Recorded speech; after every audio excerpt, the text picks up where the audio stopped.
we recorded a podcast about John Wick. John Wick. It's a good movie. John Wick. We really liked it. Here's the show now. Here we are. Let's do a podcast now. Yes. That's a terrible fucking gee. That's terrible. Welcome back, Mr. Hurd. That was a really bad opening. I'm sorry. Welcome back to Hurd Ya Saw. I'm joined by EJ. Hi. And Shay. Hello. And we just watched John Wick 2, Chapter 2. It's called John Wick Chapter 2 rather than John Wick 2. I didn't realize we were going to do a podcast, so this might be a short episode. Strap in, motherfuckers! Pew, pew, pew, pew, pew! We'll assassinate your expectations of what this movie's like, maybe? No one has any expectations of this podcast. Oh god, no. Yeah, that's why they're not going to assassinate those Okay, expectations, because those are already dead. So we begin, as ever, with a fun round of one-line hot takes. Shay, because I full disclosure, I have seen both of the John Wick films many a time, and I was very up for this. I like these movies a lot. EJ has never seen any John Wick apart from this John Wick. Hype.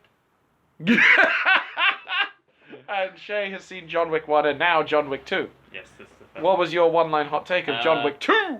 If John Wick 1 was me being shot in the chest, John Wick 2 is the execution to my head. Yeah. With the presumption that John Wick 3 will be like he has to double tap. Yes, the double tap execution. Yeah, will to be make John Wick sure. 3, yeah, to make sure. Nice. EJ, one-line hot take? After watching this film, I can kind of see where they got the aesthetic inspiration for Detective Pikachu. Have you seen Detective Pikachu? No, I I've seen haven't- the trailer. It's not out. Okay. I haven't seen... Oh, it is out. It is out, yeah. It's I not haven't... at Genesis. Is there a lot of neon in Detective Pikachu? Yeah, it looks like this. Oh. It's probably it's a similar plot Detective as Pikachu well. 2 is Pikachu betrays the rules of the Pokemon world. And has to go on the Pikachu run. And I guess my one-line hot take has to be, I once saw him kill 3 men in a bar with a pencil. With a fucking pencil! Who does that? And in this case, we see John kill 2 men in a train station with a pencil. Disappointing. With a fucking pencil. It wasn't that disappointing. No, that's It not was true. pretty fucking good. EJ, so you earlier this evening, listener, you may have already seen if it's been uploaded or attached to this podcast. I don't know what I'm going to Please do. upload it in order. No, I mean, like, I might attach it to the front. So it'll be like, it'll be something like, I'll do a, hey, listener, here's me telling you what the plot of John Wick 1 was for some reason. Here's a song. Then I'll put the other recording, and then we'll go into this podcast. Maybe with a second song in the middle. Ooh. Oh, bonus singing. I hope you enjoyed it, listener. I've got to do it now. Oh, no. But, EJ, you've got the example of, hey, it took me 20 minutes to get through John Wick 1. It won't take me that long. Okay, I go don't know for what it. was going on. The plot of John Wick 2. Yeah. Plot of John Wick 2 after not having seen John Wick 1. Yeah, but having it explained to you But by having me it while you were explained. making a meal. Yes. Okay, so here we go. Keanu Reeves is sad, and he lives in a house with a dog. But actually, we don't know that yet because it would open on taxi cabs, and then John Wick showing up and being like, "I'm getting my car, bitches." And Yeah. then he just guns around in this like yard and like crashes into a bunch of shit and then just murders everybody. Goes in, has a drink with the guy, and is like, "All right, we cool, we cool," and then Peace. just drives away in his broken car. Then he's sad.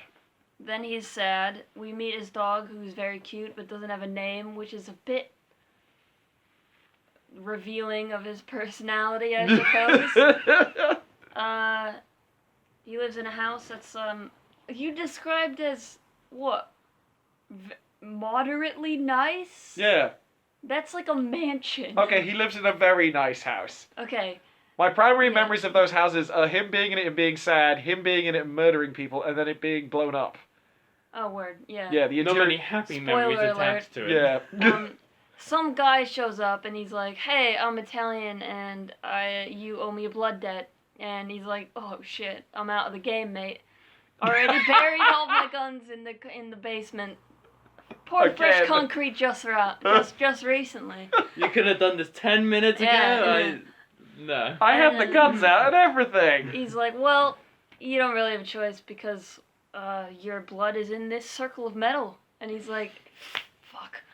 So, Italian guy leaves, blows up his house. Yeah. His dog survives, thank God. Solid dog. And Better than the last one. so now, he wants Keanu Reeves to kill his sister because she's got a seat at the table. The high table. What table this is, I don't know. The tallest highest. one. It's a tall one Yeah. in Rome. Yeah.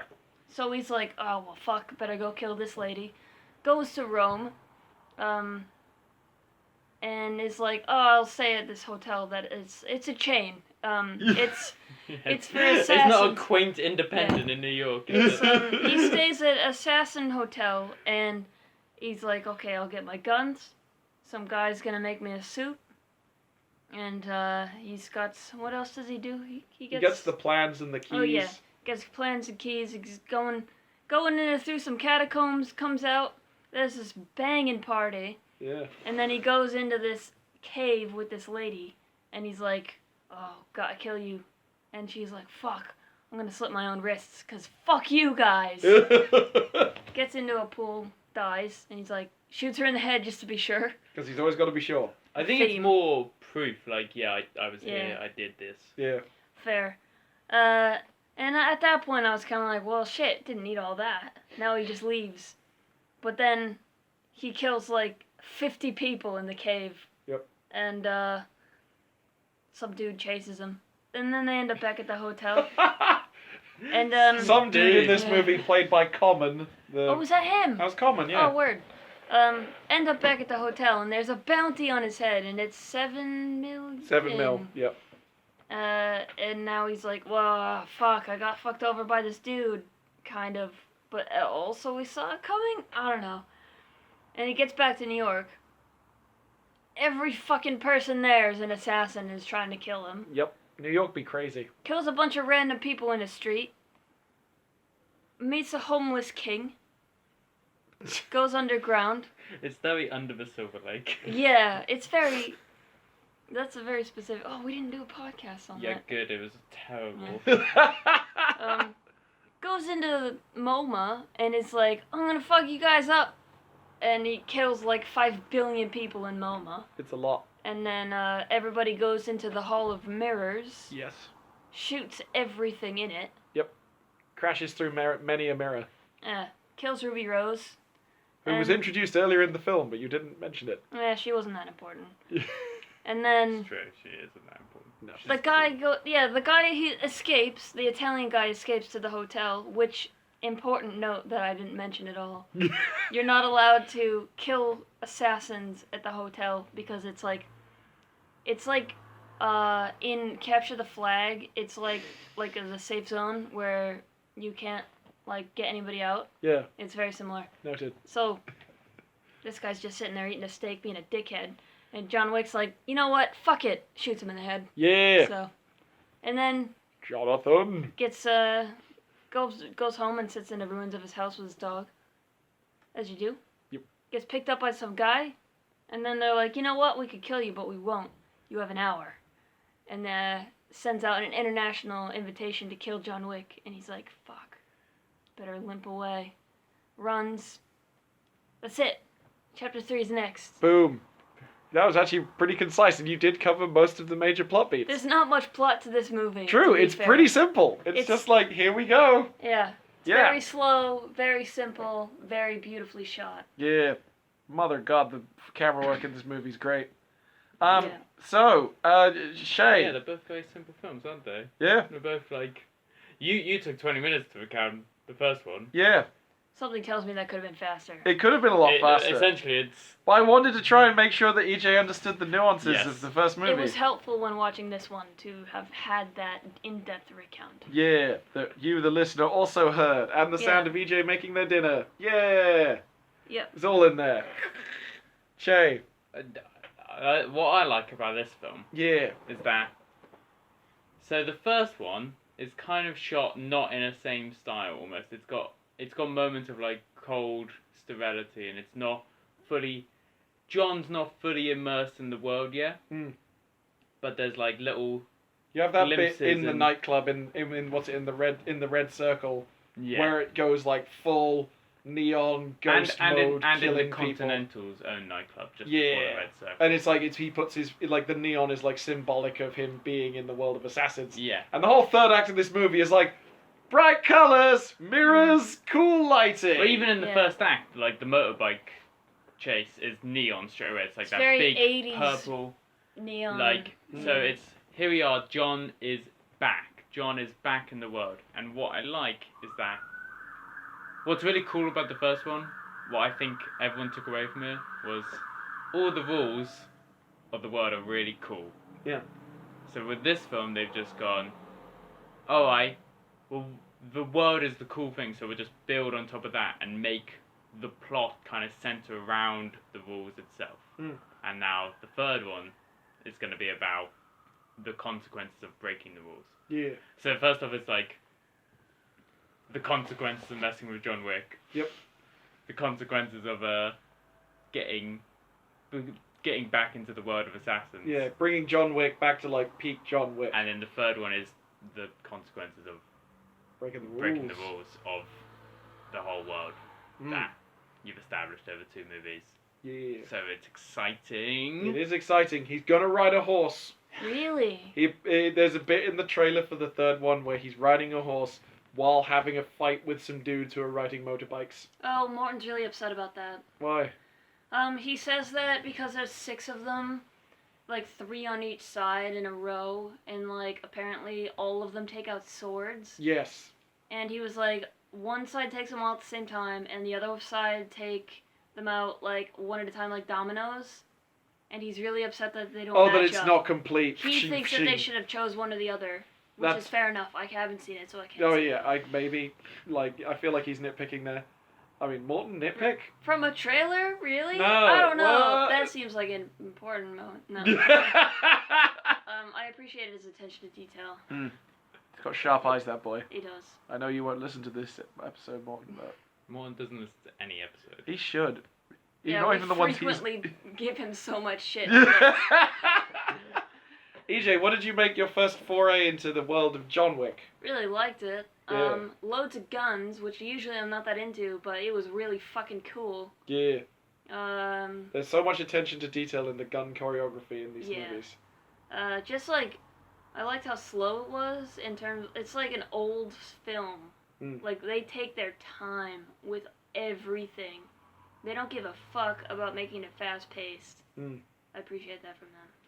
But it's still economical. It's not like slow. It's just No, it's measured. it's controlled. Yeah. Yeah. And also, I feel like the gun thing is because no one's there. It doesn't look like it's careless at all from anyone on either side of the conflict.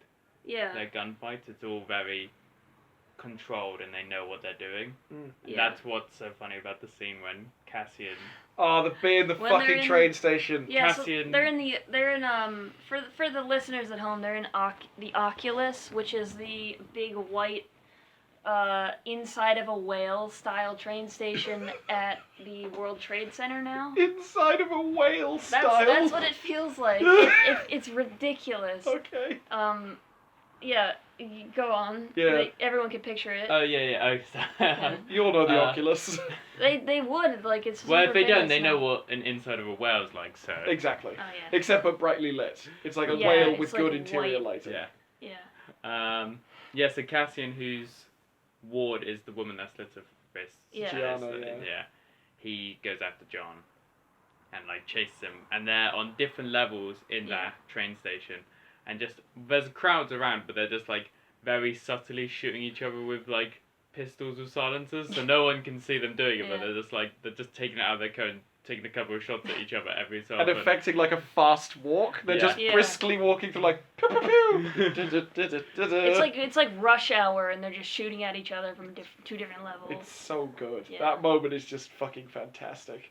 And the bit when they're having a fight on the subway and there's like Yeah. people just going, oh fuck! Yeah, they're like, well, it's just another Friday. Yeah, the G train, am I right? I hope that was the right train. I never. Odds are high. Like, who knows what? Why are there numbers and letters? What do they mean? No one knows. Yeah, I really like these films as well. I think they're really good. It's like Keanu Reeves, like, in case you don't know, listener, Keanu Reeves trains really fucking hard for these movies, and it shows. He does all of the car driving stunts himself. He trains for literal months, for hours and hours and hours every day, on how to do jujitsu good, and how to, like, do gun stuff real good. He does, like, active shooting drill things where he has to, like, run through assault courses and things, you know. He's become the most dangerous of actors.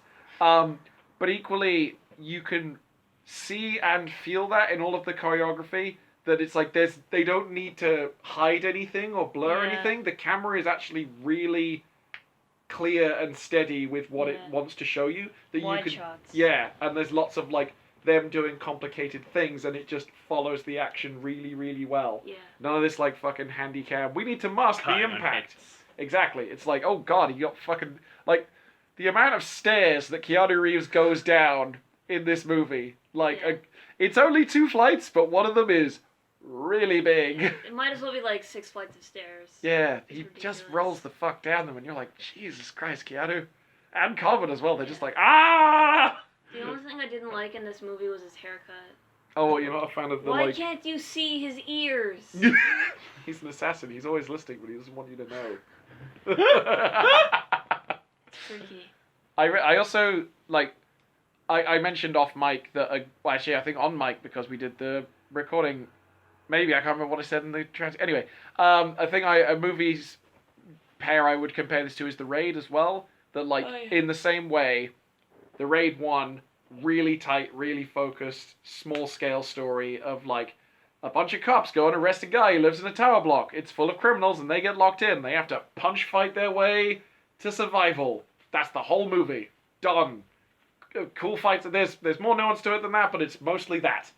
The other one is some guys kill John Wick's dog and he fucks everybody up. That's the whole first movie. I just did 20 minutes, but you know, he'd like, you know, it works really well. And then both films take the view of like, okay, we've got these cool ideas of like these, you know, either this international league of secretive assassins or, oh, all of these Indonesian criminals who are doing like dank shit and like, you know, undercover police officers or whatever. They're like, let's really expand on this world with our next film and just open it out a whole lot. And they introduce a bunch more characters, a bunch more like locations and meanings and motivations. And you're like, this feels the same, but it's bigger. And it feels, it's you know, the hard thing I think about any sequel is it's meant to be the same yet different, and like more of the same, but also with that same thing of like not feeling too like it's just doing the same thing again. And I think both this and the Raid films do that really fucking well. They're just like, oh, you're gonna see Keanu Reeves or Iko Uwais kill a bunch of people, but it's gonna feel different, and you're like, I'm into that. That's what I want. Yeah, the only thing that I was like in this film, I was a bit bored by was actually the catacomb shootout Oh and the club, because I was like, they did the red circle seemed Yeah. that same scene and was better because it was on multiple levels Yeah. rather than just like kind of you couldn't see that much in the catacomb, so That's it was a bit fair. like whatever. That's I was a fair. Yeah, disappointed. that's a fair complaint. Thought it was the same. Yeah. Yeah. That's not a bad complaint. I agree. What I did like how they built on the world in this is Lawrence Fishburne's kind of play in the Yeah. world of like his power play of like going, oh, forget this kind of very high class look and high society look we've got. I've got like a homeless network essentially. I have all the pigeons in the city Yeah. on my payroll. You'll never beat me, Neo. Morpheus, you need to stop. But just that the world is bigger than just like this kind of microcosm of like Yeah. really It's- rich dudes. but like it's also like no, the entire world is involved. Yeah, pretty much. everyone. Which is what's so scary at the end is what John realizes. Like, Oh yeah, Winston's. literally, He's all like, "Why am I still alive? Because I will it." And it's like, just everyone Yeah. stops, and you're just like, There's like 200 people surrounding him. yeah, and you're like, Yeah. "Oh fuck." So I have a question for you. Yes. I want to hear your theories about what the marker is that Winston gives John at the end, and why he gives him the hour. He gives him a new marker at the end of the film, which we don't know who it belongs to, but my view is that from the trailer, we've seen two people who I reckon it could belong to. One is the, like, Catholic lady that he's like, "I need safe passage." And she's like, "There is no hope for you here." So I feel like he might use the marker with her for him to get out of the city. Or it's Halle Berry's. Though based on how she's interacted with him in the trailer, it seems like they're just old mates and she lives in the desert with a bunch of dogs. Can we watch this trailer afterward? It sounds ridiculous. Yeah, But- we can do that. Surely if he's broken the rules of the Continental, Yes. surely the rules of the marker, like, he can't be trusted to... No, the do marker, anything with they were very explicit in this film saying markers are super real. It's like if you have to do what the marker person asks of you. If you don't do it, the high table kills you. If you kill the person who has the marker, then the high table kills you. If you run away, then the high table kills you. Like, or the Continental, or whichever organization is enforcing marker play. In this case, it would be the Continental. Like, markers are the most serious thing. So, I think that Winston is presumably banking on the fact that, like, even though John is excommunicado, him having the marker is still like, "I'm calling this in." And it may be one that he got himself. Like, because one of the things that they do very well in this is, like, the first movie kind of alludes to, yeah, lots of people know who John Wick is and he's a really good assassin. This movie really adds the thing like, fucking everyone knows who John Wick is and he's the best and he's been doing this forever and he knows everyone. The fact that he might have markers of his own, I feel is like, that's a good step, because it's like, well, yeah, obviously John's like had some blood debts with some people because they were like, "John, I need you to do a thing. I'll give you a marker," and he's like, "Okay, I'll do it." Yeah. But why would John even need a marker? He can do everything. He can do most things, but he's not, He's vulnerable. Yeah. He does get stabbed in here. He does, and one of the things, I come back to the idea of that's a thing that I've heard said before, that there was a period where action movie heroes were like invulnerable, and then kind of like the first Die Hard really changed that up. Oh yeah. Because John McClane gets fucked up in Yeah. that movie, like, especially with the bare feet and the running on the glass and stuff, and you're Yeah. like, ugh. John Wick is very from that tradition, whereas he's fucking tough as shit and he's super good at murder, but equally, like, in the first sequence, like right at the beginning, he gets hit by like 2 cars. Yeah, and he limps for the entire movie. Yeah, and every time you Yeah. see him taking his shirt off, he's just covered in bruises and his hands are always got like stuff, he's always got like cuts on his face, because it's like, it's fucking hard Yeah. to be John Wick, even though you're the best. You're not a god. He's just making it through, like, barely by the skin of his teeth. Yeah. And what's crazy is, like, the whole sequence, like, where he's fucking up all those dudes in the MoMA. It's like, he had a bullet taken out of him and a blood transfusion, like Yeah. an hour ago. Oh boy, John. You had a busy day. Maybe, Yeah. like, take a minute. He's got such a shit, like, 72 hours in this film. Yeah, So it'll barely last for, like, a week. yeah. It's crazy. Yeah. And I feel like the third film is going to just kick off immediately. Yeah, what a shitty month. Yeah. And it started with his earlier wife dies. Yeah, no. And then, like, a week later, his dog is murdered. Yeah. He kills everybody. He's And then his having, house gets blown up. He's having the worst September. It's clearly in September because you can see the leaves changing, but That's it's not true. October because it's not cold enough. Yeah, and there's not enough jack-o'-lanterns around or people Yeah. doing Halloween bullshit for him to be like, "Oh, I hate Halloween."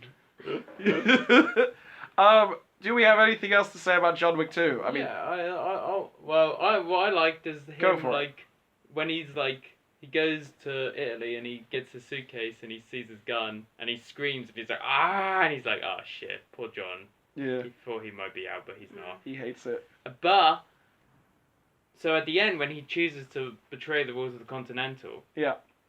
And early on, Santino's like, do you... I think you're addicted to this. Addicted to vengeance. Yeah, do you think that's part of it, of John being like, well, I'm going to make this choice because all he has now is, like, killing people, so why not put himself in just The most killingest. more killingest danger that he can by just breaking the rules of the... Well, Or even that it was like a suicide thing because he thought he'd be killed. well, the thing that I mentioned again off mic actually Yeah, is that I was trying to get you to tell your story Okay. about you first watching John Wick yes. 2. So the first time I really liked John Wick 1, and one of the things about John Wick 1, EJ, is that throughout that film, you're always kind of on John's side. Yeah. Those guys killed a dog, and Vigo's an asshole, and his fucking son's an asshole too, and you're just like, fuck it, I want to see John kill these assholes. Great. This film, the first time I saw it was in the cinema, and I came out and I was like, that was really cool, but I feel really unsettled by it. It made me feel like I don't feel very comfortable with the way that this narrative played out. And I did a lot of thinking about it, and I ended up watching it again. And also I saw Mikey Newman has a set of good videos on John Wick and John Wick 2. And one of the things he points out, the key difference between John Wick 1 and John Wick 2 is John Wick 1 is you did this to me, and John Wick 2 is I did this to me. The thing is that John makes a lot of bad decisions in John Wick 2. He's not really a good guy anymore. He's back, and John Wick, when he's back, is not a good man. Mm-hmm. He's not a hero. He's not doing anything for anything other than the rules, which are kind of bullshit. And he, he's kind of right to subvert them, I think, ultimately, because it's like, you have to do what an obvious psychopath who's going to kill thousands of people, probably, doing whatever the fuck he wants. That's not good. And also, like, the real thing of it is that, like, he could have just left Santino alone and just run for it. He did what the marker wanted. He survived Santino's attempts to kill him. He could have just fucking legged it. But he didn't. He was like, no, I have to get revenge. And you come back to that thing of Santino saying, you're addicted to vengeance. And I think one of the things that you have to come back to is that John's wife, Helen, got him out of that life. And she was the thing that drew him out and made him realize that he didn't just have to be a tremendous killing machine monster. And then she dies, and he's left with this sensation of, like, I don't know how to define myself outside of anything that's not being an assassin. And the question I think it comes back to is, like, even if his dog had not been killed, I think John would have gone back eventually. I think that's what ultimately would have happened, because it's too deep in him, and without the person who made him leave in the first place there to keep him from ever encountering a situation where he thinks, well, I could just go back. I understand this world. And he's a god in that world. He's fucking John Wick. He's not a dude with a dog who just is like some guy who gets beaten up by some dudes he met at a fucking gas station. He's a world-famous, respected international assassin killing machine badass with, like, fucking bulletproof suits and, like, a jet-setting lifestyle where he goes around the world and meets interesting people and murders them, and goes to dope parties and murders people. I think that's what's interesting about John Wick 2, what I'm really interested about John Wick 3, is, like, I don't know which side of the coin they're going to kind of land on in terms of how you frame John as a character moving forward. Because they set him up in the first one, and I think this was a very interesting deconstruction of him as a character.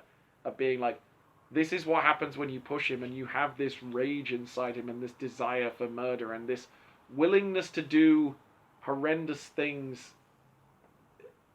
Like, he admits that he's like, he says to Lawrence Fishburne, if you kill Santino, then the High Table comes after you. If I kill him, they come after me. He knows that he is just one guy is going to incur the wrath of a fucking cadre of super assassins for the rest of his life. And he's like, that's fine. I want my revenge. I want to predict this. Yeah? He's going to die at the end of the next one. I also think he's going to die at the end of the third one. That's my gut feeling. Unless they want to do a John Wick 4, but I don't think they should. I don't think they would. Yeah. This set of films just makes me think of Batman. And that's what happens at the end of Batman, except they couldn't pull the trigger on it. Yeah, and also Batman sucks. Yeah, but this is like darker Batman. Well, it's not darker. This is the thing. Sorry, that sounded very accusatory. The thing I would say is that one of the things I dislike about Batman, and like this is just conceptually about Batman, is like he's a super rich guy who beats people up in the street to mostly feel good about his own issues, rather than affecting any realistic change in his society with his millions of dollars properly, because he needs to have some kind of outlet for his weird fucking pain and rage. Yeah. Whereas John Wick kills people for money and he knows he's not a good person. Batman pretends he's a good guy. Yeah, that's why it's a darker version. Yeah, of Batman. well, I don't think that's necessarily darker per se. I feel like it's a more realistic. more morally aware, I think. Yeah. I think that John Wick has a more developed sense of like actual morality of what it's trying to portray, whereas Batman films tend to slide into he's not the hero we want, but he's the one we need because Gotham needs a hero, and I'm holding on for a hero. Gary Oldman. Well, one of them's trying to the Batman franchise is about a guy trying to be a hero and pretending he's not, while also pretending he is. And then John Wick is just like an assassin. There's no way of framing him as a hero. Yeah, the first movie does a really good job because it makes you feel like he's a hero because he's a wronged person getting revenge for it. His first dog, can I just say, is so cute. Is it a staff as well? No, it's a little wee, like, it's not... Little, small, it's like a tiny beagle thing. Yeah, like Oh, a small cute. little beagle. It's like this big. Yeah. It's called Daisy. Yeah, he names that one. No, he doesn't. No, he doesn't She have comes him. with a name! Because he can't name dogs. Yeah. And it's like so cute. And you're just like, oh, fuck. And it's fucking Alfie Allen. And you're like, oh, he's such a little bitch. Kill him. And then he does. And you're like, ugh. You know what I was thinking that this film reminded me of What? was James Bond, Ah. and particularly the man with the golden gun, because of the end scene of like the Momo Hall of Mirrors with kind of the bad guy, Yeah. the kind of very high esteemed bad guy, Yeah. who's rich and powerful, like kind of saying, "I know you, John, and I'm going to kill you in this Hall of Mirrors because I know you." See, I've had people say when I've watched the second film that people have often said, oh, this Hall of Mirrors scene is totally a reference to Bruce Lee Enter the Dragon. Because there's a lot of similar camera work, but I feel like the Man with the Golden Gun's actually maybe a more accurate Well, pull. also, yeah, in that stage of James Bond, as bad as a franchise that is, like Bond's lost his wife too, Yeah. and is now like dealing with that, and he thought he was out, and then he gets dragged in, and there's like the Moore era is interesting because there's a moment where, just for like the tiniest moment in a film, the persona drops when someone mentions his wife, and he has to like turn away and face away from the camera, and then he like just for a moment, then he comes back and he's James Bond again. Yeah. I love that moment. This is one on the sidebar for Bond. Actually, this is one of the reasons I think that Pierce Brosnan was a really good Bond, because I think in some ways they tried to balance the goofy, silly, I'm a fun, sexy international spy man with like, I'm actually kind of a dark figure with a lot of rage. Like in Tomorrow Never Dies, when he like kills the fucking guy, I forget his name, Elliot Carver, right? Is that the I'm not a newspaper Bond magnate? I know he fences with him. Yeah. No, you're thinking of Die Another Day. Tomorrow Never Dies was the one where there's like an invisible, there's like the stealth boat. Oh. And it's like the chompy missile thing. Yeah. You know, there's like the In the torpedo ice with all the. cave. No. Ice, There was no ice. You're still thinking of Die Another Day. Yeah, I think I've only seen Die Another Day. You should watch Tomorrow Never Dies. It's actually good, and it's got Michelle Yeoh in it, and she's great because she's great in most things that she's in. She's Inspector Wei Lin. She's really good. Okay, great. But there's a bit where he's like, you know, because he's been kind of like, oh, I'm funny, sexy, and there's lots of moments in that film where you see like the persona crack, like of him actually feeling emotionally gotten to by the events that are happening, and I think that. I mean, I don't like Bond conceptually. This is two things because I don't like Batman conceptually. I don't like Bond conceptually that much because it's like, it feels like something that's had its time, and it doesn't really have the nuance to come forward. And I didn't like the Daniel Craig movies because it felt a bit too like, we're trying to make it like Jason Bourne and talk about Bond's pain of being Bond. I'm like, yeah, but Bond is kind of meant to be fun. This is why Kingsman is the better Bond movies. Oh, Kingsman's so fucking good. Yeah, and just really fun. Those are ridiculously good movies. Yeah. Like, oh my god. Third one's coming now, apparently. Yeah, November. Wow, this is the second time we have talked our way around to just saying we're really excited for Kingsman 3. Yeah, boy, we should get a hype train on this. Ah, I'm so into it. So good. Yeah. To come back But to yeah, yes. John Wick's also got that kind of goofiness, because like even at the beginning they're like, oh, he's coming because my nephew killed his dog, and it's like, it's kind of, the idea is kind of goofy and funny, and there's lots of like, he'd kill someone with a pencil, and Who it's does that? Who does that? Yeah, it's supposed to be goofy, but really it's all quite dark. He's a dark character. He's fucked up. Yeah. And hurts a lot. And it's like he's a character who's typified by his pain. Yeah. He's a bit like new Doctor Who, in a way. Yeah. Of like maybe not, what's her nuts? Newest Doctor Jodie Who. Whittaker. Yeah, Jodie I haven't Whittaker's, seen she's a bit less, Stop it's Somewhere so Between hard Peter being Pan. a Time Lord. Ugh. Whereas, like, fucking Peter Capaldi and especially fucking David Tennant was just like, oh, it's so hard to be a Time Lord. And you're like, oh, grow up, lads. Oh, you're 2,000 years old. Fuck off. Yeah, they should be used to it by then. Yeah, you'd think it would, but no, it just keeps going. Yeah. So, do you have any other thoughts on John Wick 2, guys, or shall we move Not into really. final thoughts? Yeah. Good final thoughts. Okay, EJ, what are your final thoughts on the John Wick of the Final two? thoughts, just fucking beautiful shots.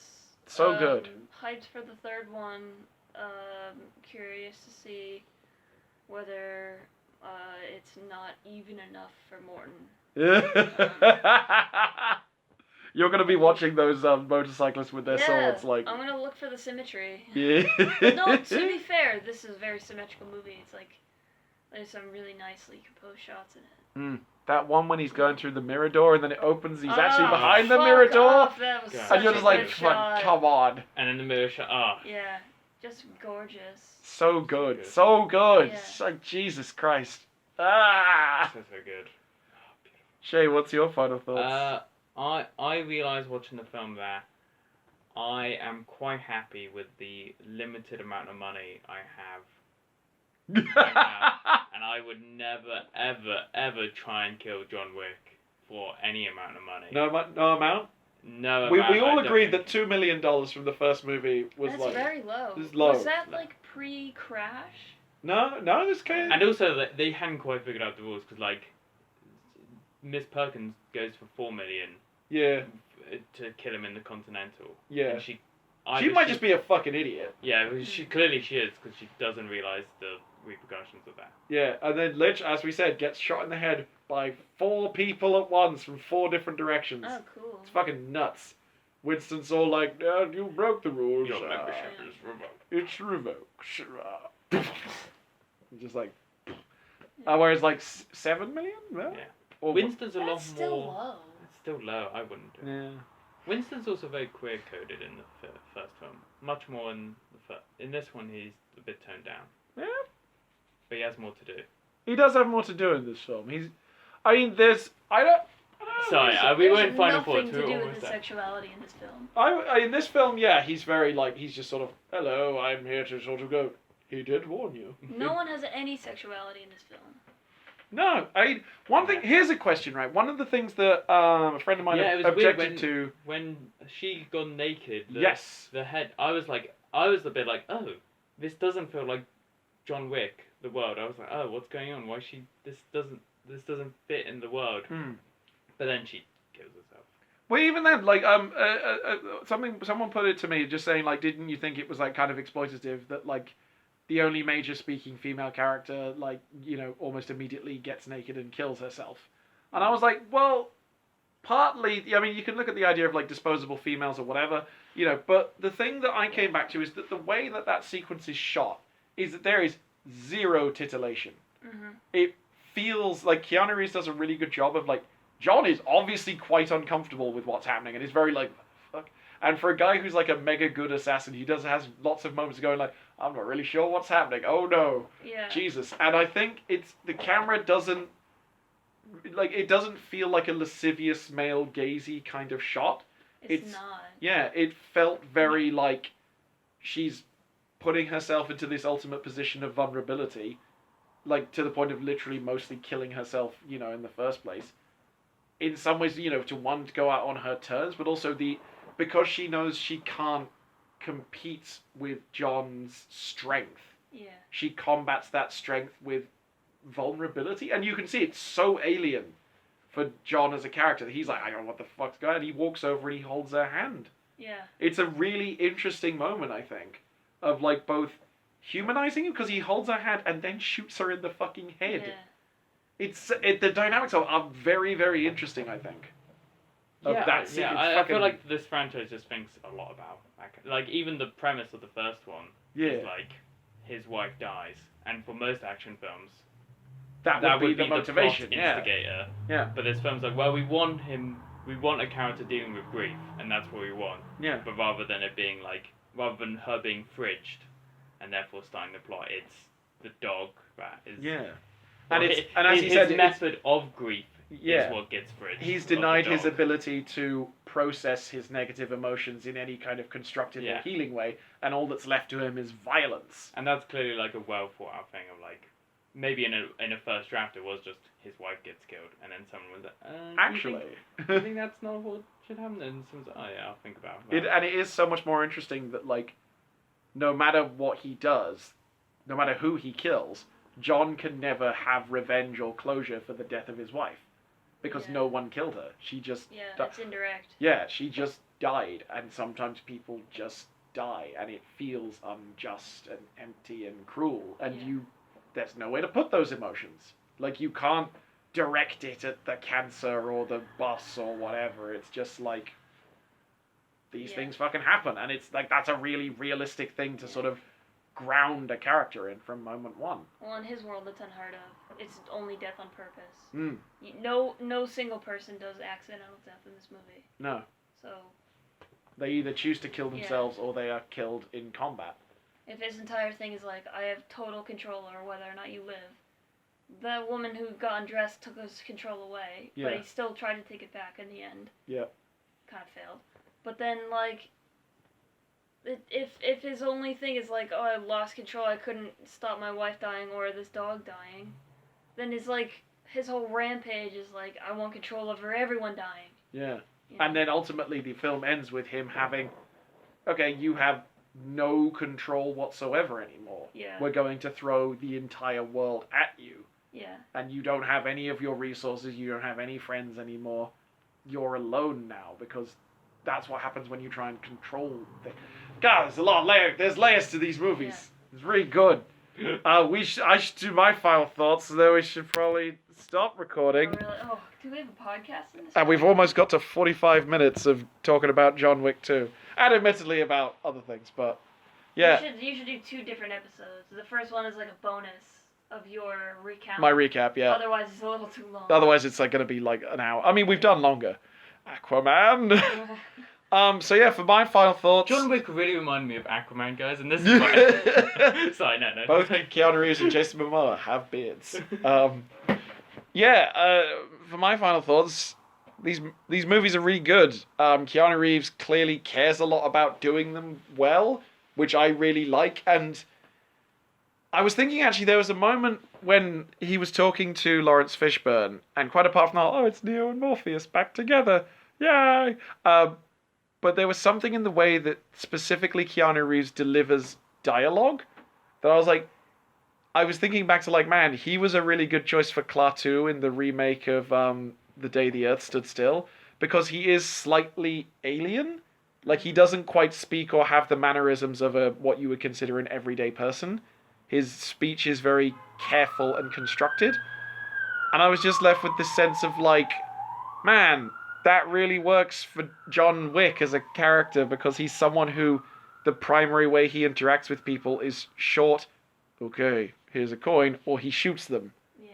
one thing I kind of hope they have in John Wick 3 is I would like to have some flashbacks to seeing a little more of him interacting with his wife. And just sort of seeing that emotional side of him that apparently exists being drawn out a little more. Greatly looking forward to John Wick 3. Poo! There was no recap on this episode, so it'll be in a different one, so that means the whole first bit won't make sense. Anyway, goodbye!